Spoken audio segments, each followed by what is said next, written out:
Shalom, saudara yang kasih Tuhan, kembali kita bertemu di dalam Kisah untuk minggu ini. Dan sebelum kita mendengar firman Tuhan, mari kita berdoa. Bapa, terima kasih sore hari ini Tuhan, Kau sudah kumpulkan kami semua Tuhan, untuk kami boleh sama-sama belajar firman Tuhan, dan kami boleh menikmati jamahan Tuhan melalui firman Tuhan. Dan Roh Kudus tolong kami untuk kami boleh memahami setiap rencana Tuhan di dalam setiap kehidupan kami masing-masing. Terima kasih, kami siap di dalam nama Tuhan Yesus. Haleluya, amin. Saudara, kita akan membuka firman Tuhan di dalam Yohanes 5 ayat 14 dan 15 akan saya bacakan ya. Yohanes 5 ayat 14 dan 15. Kemudian Yesus bertemu dengan dia di dalam bait Allah, lalu berkata kepadanya, "Engkau telah sembuh, jangan berbuat dosa lagi, supaya padamu jangan terjadi yang lebih buruk." Orang itu keluar lalu menceritakan kepada orang-orang Yahudi bahwa Yesuslah yang telah menyembuhkan dia. Nah saudara, perikop ini ada di dalam Yohanes 5 ayat 1 sampai 18. Ini Yohanes 5 ini bercerita atau berkisah mengenai penyembuhan di kolam Bethesda ya pada hari Sabat. Saudara tentu semua tahu mengenai kisah ini, tetapi kita akan mau melihat apa yang Tuhan mau di dalam kita membahas kisah ini, saudara ya. Saya akan mulai bacakan di ayat yang kedua ya. Di Yerusalem dekat pintu gerbang domba ada sebuah kolam yang dalam bahasa Ibrani disebut Bethesda, ada 5 serambinya.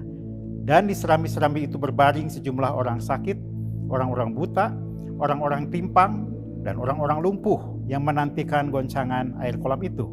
Sebab sewaktu-waktu turun malaikat Tuhan ke kolam itu dan menggoncangkan air itu, barang siapa yang terdahulu masuk ke dalamnya sesudah goncangan air itu menjadi sembuh apapun juga penyakitnya. Nah saudara, di sini dikatakan bahwa sewaktu-waktu turun malaikat Tuhan. Sewaktu-waktu turun malaikat Tuhan, dan kalau malaikat tersebut kemudian menggoncangkan air itu, ada orang yang pertama kali masuk ke sana itu segala penyakitnya akan sembuh. Nah saudara, kita melihat di sini kapan ini malaikat ini akan menggoncangkan air.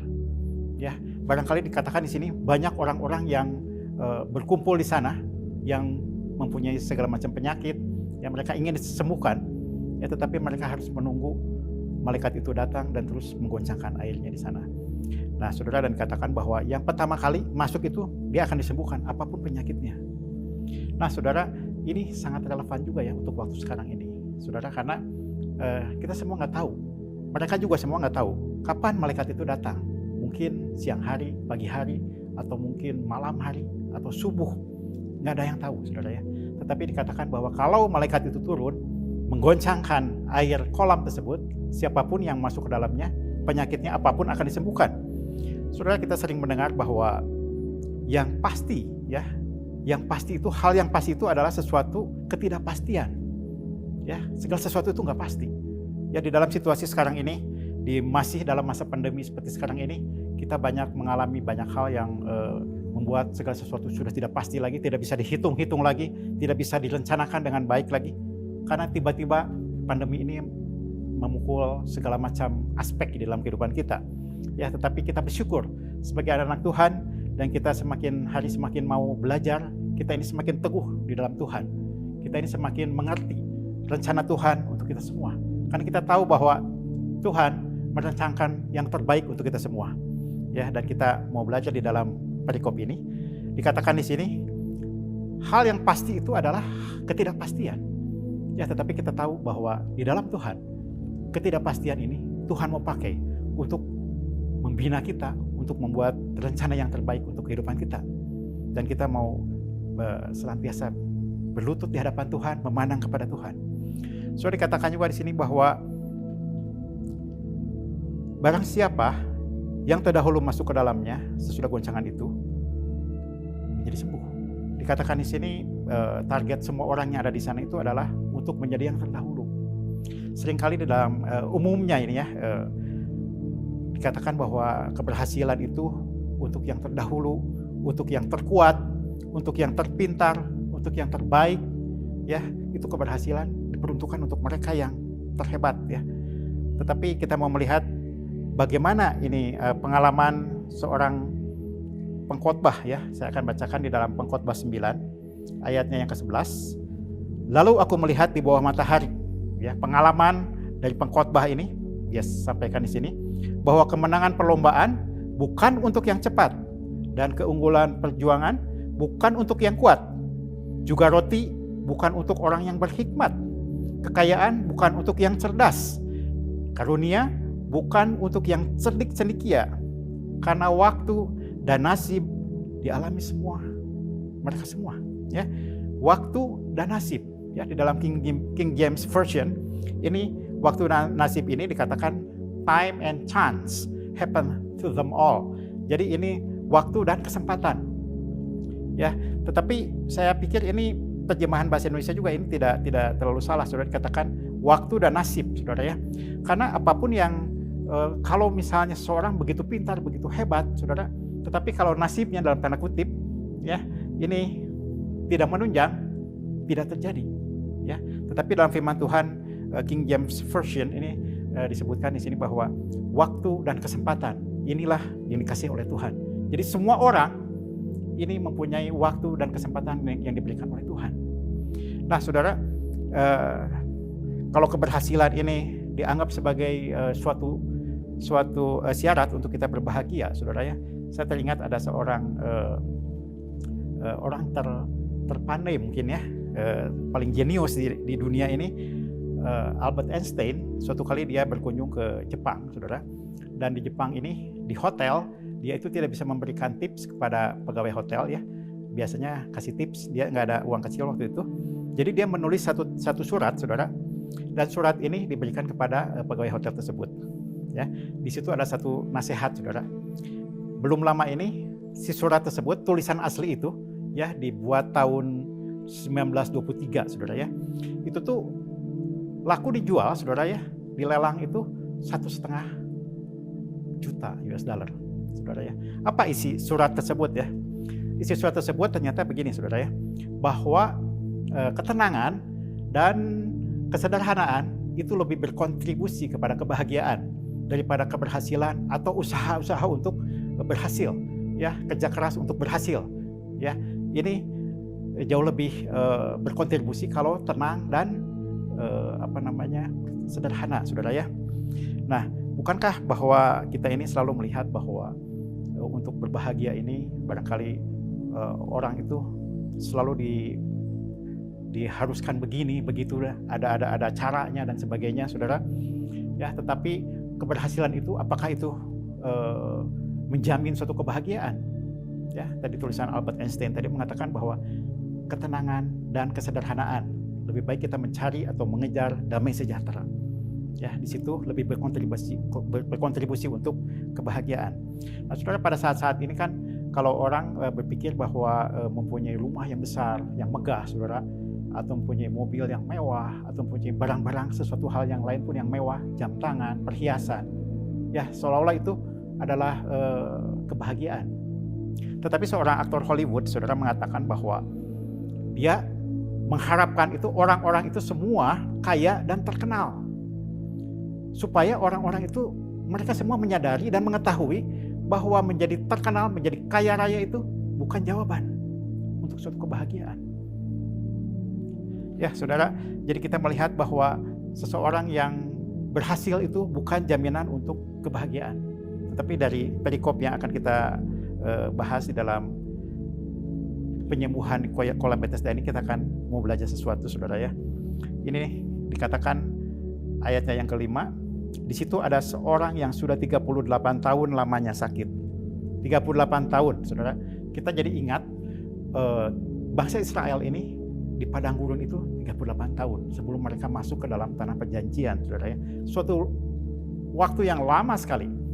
Kalau saudara-saudara sekarang berumur mungkin 30, 40, 50, bahkan 60, ya sudah tidak terasa, saudara, ya.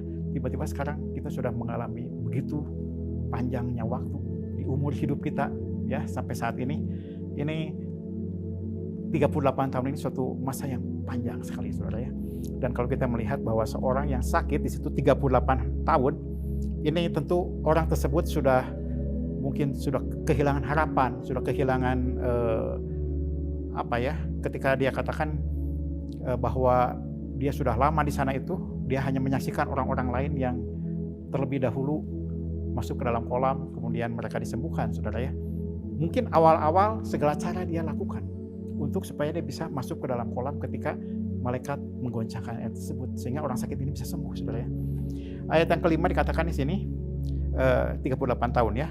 Ayat 6, nah Yesus lewat di sana. Ketika Yesus melihat orang itu berbaring di situ, dan karena ia tahu bahwa ia telah lama dalam keadaan itu, berkatalah ia kepadanya, "Maukah engkau sembuh?" Saudara, orang yang sakit ketika ditanya, "Maukah engkau sembuh?" Tentu itu adalah dia punya harapan, dia punya keinginan. Yang terpenting itu, seorang sakit itu dia mau sembuh, saudara. Tetapi Tuhan Yesus dia bertanya, "Maukah engkau sembuh?" Ya pasti mau, saudara ya, pasti mau, saudara ya. Tetapi seringkali kita tidak menyadari apa yang menjadi kebutuhan kita. Orang ini pun dia mengatakan begini, saudara, di ayat yang ke-7, jawab orang sakit itu kepadanya, "Tuhan, tidak ada orang yang menurunkan aku ke dalam kolam itu apabila airnya mulai goncang. Dan sementara aku menuju ke kolam itu, orang lain sudah turun mendahului aku." Jadi dari jawaban orang tersebut, orang sakit tersebut, saudara, ini dia mengatakan bahwa mengeluh lah ya, saudara, mengeluh. Jadi bukannya kalau Tuhan katakan, "Maukah engkau sembuh?" dia nggak jawab langsung mau atau puji Tuhan dan sebagainya. Enggak, saudara ya. Dia malahan mengeluh seperti itu ya. Tetapi kata Yesus kepadanya, ayat 8, "Bangunlah, angkatlah tilammu dan berjalanlah." Dan pada saat itu juga sembuhlah orang itu, lalu ia mengangkat tilamnya dan berjalan. Saudara, jadi orang ini tidak menyadari sebetulnya apa yang menjadi kebutuhan dia yang sesungguhnya. Saudara ya, ketika ditanyakan, "Maukah engkau sembuh?" dia tidak menjawab, "Saya mau dan puji Tuhan dan bersyukur." Enggak, saudara ya. Dia malah mengeluh. Dia berpikir bahwa satu-satunya harapan dia itu adalah untuk datang ke atau masuk ke kolam ketika ada malaikat yang menggoncangkan dan dia menjadi orang yang pertama. Itu adalah harapan dia satu-satunya. Dia merasa bahwa itulah jawaban satu-satunya untuk persoalan dia. Saudara, tapi jelas di sini bahwa Tuhan Yesus tidak bertanya yang lain-lain lagi di sini. Dia katakan bahwa bangun, angkatlah tilammu dan berjalanlah. Dan pada saat itu juga sembuhlah orang itu lalu mengangkat tilamnya dan berjalan. Tetapi hari itu hari Sabat. Ayat 10, karena itu orang-orang Yahudi berkata kepada orang yang baru sembuh itu, "Hari ini hari Sabat dan tidak boleh engkau memikul tilammu." Akan tetapi ia menjawab mereka, "Orang yang telah menyembuhkan aku, dia yang mengatakan kepadaku, angkatlah tilammu dan berjalanlah." Mereka bertanya kepadanya, "Siapakah orang itu dan yang berkata kepadamu, angkatlah tilammu dan berjalanlah?" Ayat 13, tetapi orang yang baru sembuh itu tidak tahu siapa orang itu, sebab Yesus telah menghilang di tengah-tengah orang banyak di tempat itu. Nah, saudara, kalau kita melihat kejadian ini, saudara ya, ini orang ini disembuhkan. Kita melihat kriteria bagaimana orang yang disembuhkan. Seringkali kalau kita berkunjung kepada orang sakit di rumah sakit atau dimanapun, kita selalu berkata bahwa percaya Tuhan pasti bisa menyembuhkan. Ya, di dalam WA ketika ada di grup kita ya, kalau ada yang sakit, percaya Tuhan pasti menyembuhkan dan lain sebagainya. Jadi ada tindakan iman atau ada perkataan iman ya yang menyatakan bahwa kita percaya bahwa Tuhan yang menyembuhkan. Tetapi saudara, yang rada aneh di sini ya. Di sini dikatakan bahwa dia itu hanya mengeluh, saudara. Dan ketika dari pembicaraan dengan orang Yahudi tadi mengatakan, "Nggak boleh kamu itu, ini lagi hari Sabat, nggak boleh angkat tilam." Ya, tetapi orang itu mengatakan, "Orang yang telah menyembuhkan aku, dia yang mengatakan kepadaku, angkatlah tilammu dan berjalanlah." Saudara, ketika orang-orang Yahudi di sana itu mengatakan bahwa nggak boleh begitu, tetapi orang ini pun dia mengatakan bahwa, "Loh, bukan saya, karena saya disuruh untuk mengangkat kemudian untuk berjalan, ya bukan saya yang salah." Dia bahkan menyampaikan kepada orang lain, menyalahkan orang lain seolah-olah seperti itu ya, saudara. Nah, hal yang seperti ini bukankah sering terjadi dalam kehidupan kita? Kita ini kalau melihat orang tersebut, tidak ada ini dari sejak awal cerita ini dikatakan bahwa orang tersebut punya iman. Ya, dia itu tidak beriman Tidak ada di sini kata-kata yang menyebutkan bahwa dia beriman. Paling imannya itu mungkin ketika dia disuruh mengangkat tilam dan berjalan, dan dia melakukan itu, tindakan iman. Ya. Tetapi dari percakapan sebelumnya, dari apa yang dia ketahui dan lain sebagainya, kelihatannya ini orang ini tuh nggak disebutkan di sini bahwa itu orang beriman, saudara ya. Kemudian dikatakan juga di sini bahwa dia itu menyalahkan orang lain. Dia tidak bertanggung jawab. Saudara, ketika ditanya, engkau nggak boleh begitu. Dia lemparkan tanggung jawab ke orang lain. Saya disuruh orang kok, katanya gitu ya. Terus dia juga tidak disebutkan di sini dia itu orang bersyukur, saudara. Bukankah kita seringkali bersyukur, ya, untuk kita menerima mujizat anugerah daripada Tuhan. Tetapi orang ini dia tidak beriman, dia tidak bersyukur, dan dia juga melemparkan tanggung jawab kepada orang lain. Tidak mau disalahkan, saudara. Orang yang seperti ini, inilah Tuhan tetap mau menolong. Tuhan mau menyelamatkan, saudara ya.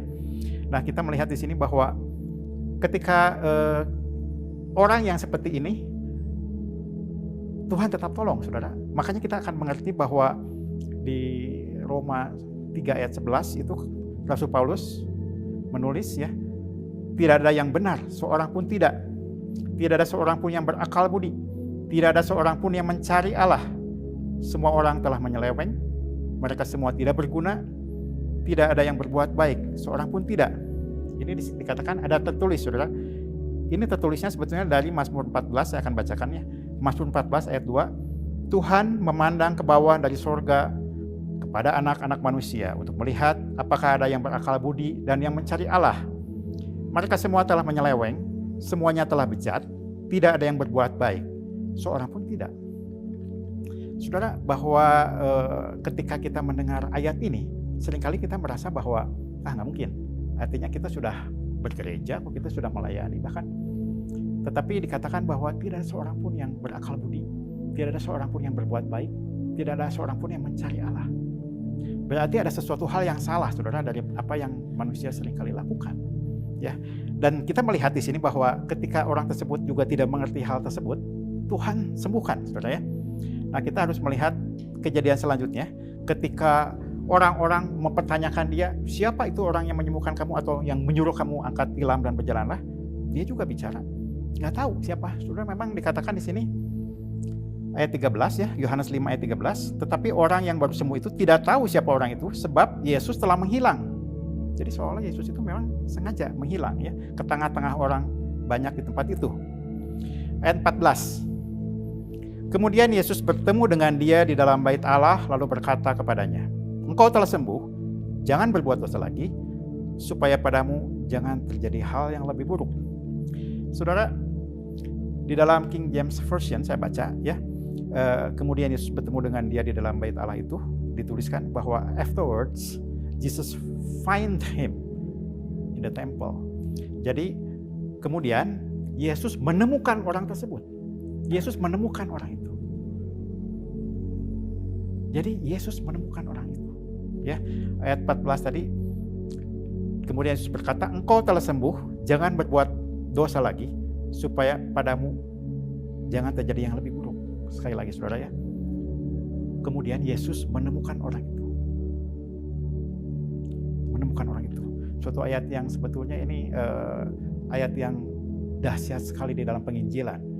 Tuhan yang mencari, ya, Tuhan yang mencari, Tuhan yang menemukan, ya, saudara dan saya dicari oleh Tuhan, Tuhan yang menemukan. Nah, dikatakan di sini, engkau telah sembuh, jangan berbuat dosa lagi, supaya padamu jangan terjadi hal yang lebih buruk. Apa hal yang lebih buruk yang terjadi, saudara? Dia telah disembuhkan dari penyakitnya, ya, penyakit jasmani. Yang lebih buruk itu adalah penyakit rohaninya. Dia disembuhkan tetapi dia terhilang atau dia tidak diselamatkan, saudara. Itu yang lebih buruk. Jadi ketika Tuhan Yesus mengatakan jangan berbuat dosa lagi supaya jangan terjadi yang lebih buruk, ya. Jadi bertobat dan tidak berbuat dosa lagi dan diselamatkan. Jadi dia mengerti, saudara. Kemudian ayat 15. Orang itu keluar lalu menceritakan kepada orang-orang Yahudi bahwa Yesuslah yang menyembuhkan dia. Seringkali di dalam kesaksian, kalau saudara atau saya bersaksi, seringkali kita bersaksi ketika kita ada di dalam masalah, sakit penyakit, ataupun masalah ekonomi atau pekerjaan atau usaha, kita seringkali bersaksi bahwa masalahnya seperti ini dan kemudian tiba-tiba ada jalan keluar dan lain sebagainya. Ya memang kita bahwa Tuhan memberikan hikmat kepada kita dan kita menyelesaikan, nama Tuhan dipermuliakan. Sesungguhnya yang paling penting di sini dikatakan bahwa orang-orang Yahudi bertanya itu, kemudian dia menceritakan atau bersaksi kepada mereka itu bahwa Yesuslah yang menyembuhkan dia. Yesuslah, ya bukan penyakitnya, bukan kesembuhannya, tetapi sumber kesembuhan tersebut. Ya, kita bersaksi bukan berkatnya, tetapi sumber berkatnya yang kita beritakan. Ya, bukan kesembuhan, bukan pengampunan, tetapi sumber pengampunan tersebut, sumber berkat tersebut. Tuhan Yesus sendiri. Karena kita tahu bahwa semua ini adalah Tuhan. Tapi Tuhan yang mana? Kita tahunya cuma satu, saudara ya. Tuhan Yesus. Jadi ketika kita mengalami banyak hal di dalam situasi yang seperti sekarang ini, kita tahu bahwa hanya Tuhan Yesus. Dia yang memberikan, Dia yang mencari kita, dan Dia yang memberkati kita, Dia yang menyembuhkan kita, dan Dia yang memberikan yang terbaik untuk seluruh kehidupan kita. Amin. Mari kita berdoa. Bapa, kami ucap syukur Tuhan untuk firman Tuhan pada sore hari ini, dan kami bersyukur Tuhan atas segala hal yang kami boleh alami pada masa-masa sekarang ini. Tuhan tetap memberkati kami, Tuhan tetap mencari kami, Tuhan tetap menemukan kami, dan kami mau hanya memandang kepada Tuhan. Tuhan, berkatilah bangsa dan negara kami, dan biarlah di dalam masa-masa pandemi ini Tuhan senantiasa memberikan jalan keluar, memberikan kesembuhan, memberikan berkat-berkat Tuhan, sehingga kami boleh senantiasa menerima karunia daripada Tuhan. Kami boleh merasakan dan kami boleh menerima campur tangan Tuhan di dalam setiap segi kehidupan kami, dan nama Tuhan yang dipermuliakan. Tuhan berkati seluruh anggota jemaat Tuhan yang boleh juga bersama-sama dengan kami pada saat ini, dan kami bersyukur Tuhan juga memimpin gereja kami GGP Shalom, dari gembala Tuhan, seluruh ketua-ketua majelis, ketua komisi, ya semuanya biarlah Tuhan sendiri yang memberkati. Terlebih lagi semua jemaat boleh tetap dipersatukan di dalam iman yang sederhana kepada Tuhan. Terima kasih Bapa, di dalam nama Tuhan Yesus kami berdoa. Haleluya. Amin.